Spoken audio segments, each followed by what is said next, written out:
Bismillah walhamdulillah wassalatu wassalamu ala rasulillah wa ala alihi wa sahbihi ajma'i amma ba'd. Assalamu alaikum wa rahmatullahi wa barakatuh.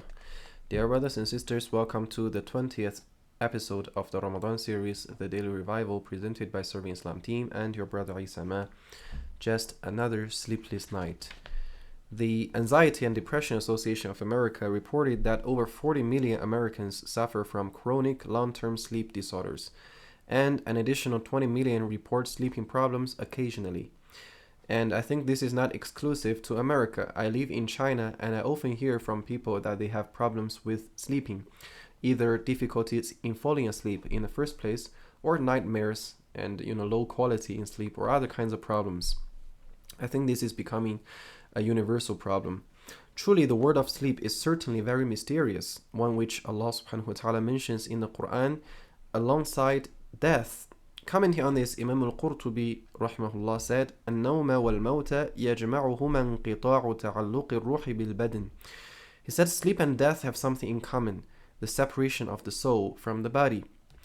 What we do know for sure is that sleep is a time of susceptibility, or you can say vulnerability, when we lower our guards, becoming prone to shaitan's attempts. It's not uncommon to hear complaints when it comes to bedtime, whether it relates to nightmares, a reoccurring sense of suffocation, which in medical terms they call it sleep paralysis. I think many of us have experienced this, which is when you wake up but you cannot move your body. You feel like your body is locked, and that creates a sense of fear, which then leads to sometimes hallucinations.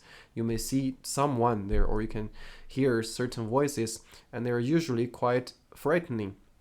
Of course, there are medical explanations for that, which is a defense mechanism of your body. When you sleep, your body is being locked to protect yourself from moving around, abruptly or unnecessarily. Sometimes your mind wakes up before your body, and then you cannot move your body, and that creates a sense of fear because of a lack of control, and then that fear leads to other imaginations or hallucinations. But that's the medical explanation. And of course there are certain elements in the ghaib, in the unseen as well. There are certain reasons or factors that we do not see and we cannot empirically test. And then there are other problems, that could be more intense. What is baffling, however, is how some of us may resort to every other medicine on the shelf, and even going to sleep clinics and meeting, what are those called? Counselors, right? All kinds of practitioners to cure your sleep problems, whilst overlooking this gem of a sunnah, the gem of sleeping in a state of wudu. Speaking about the benefits of doing so, Imam Ibn Hajar rahmahullah said, الأولى أن يبيت على الطهارة لئلا يبغته الموت فيكون على هيئة كاملة. He said, number one, if one passes away during his sleep, which happens especially to old people, a lot of them pass away in their sleep. So if one passes away during his sleep and he made wudu before he went to sleep, he will be in a complete state, right? That is a praiseworthy and a favorable state to return to Allah subhanahu wa ta'ala. والثانية أن ذلك أصدق لرؤياه وأبعد من تعالب الشيطان به. He said the second is that sleeping in a state of wudu brings truer dreams. It's more befitting or more likely to bring true dreams, which we call ru'ya.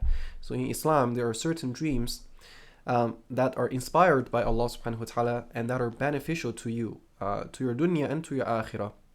Sometimes people have dreams that foretell a certain incident in the future that is yet to happen, or gives hints or guidance to what one should do. Sometimes people pray istikhara and they get some kind of guidance in their dream, which of course isn't the only way that istikhara works. And sometimes people make dua and they see the result of their dua in the dream, or sometimes people see the Prophet ﷺ in their dream, which is absolutely a blessing.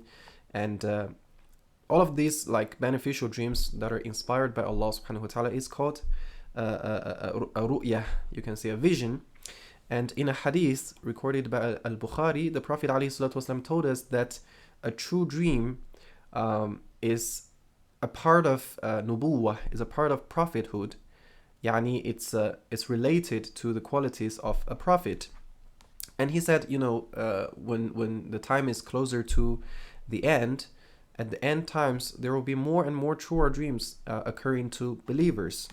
So, Imam Ibn Hajar rahmahullah is saying that if you sleep in a state of wudu, it is more likely that you will have a ru'yah, a vision, an inspired true dream.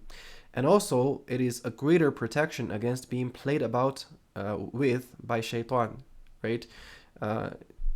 It's a defense against different kind of plots and tricks of shaitan. But wait, there's more. The Prophet ﷺ said, as recorded by Ibn Hibban, من بات طاهرا بات في شعاره ملك لا يستيقظ ساعة من الليل إلا قال الملك اللهم اغفر لعبدك فلان فإنه بات طاهرا. He said, whoever sleeps at night in a pure state, an angel will reside very close to him that evening. Every time he wakes up during that night, to make a turn or just open your eyes, the angel says, "Oh Allah, please forgive your servant so and so, for he went to bed in a pure state." So if we go to bed with wudu, we will have an angel that makes dua for us throughout the night, and that is absolutely desirable.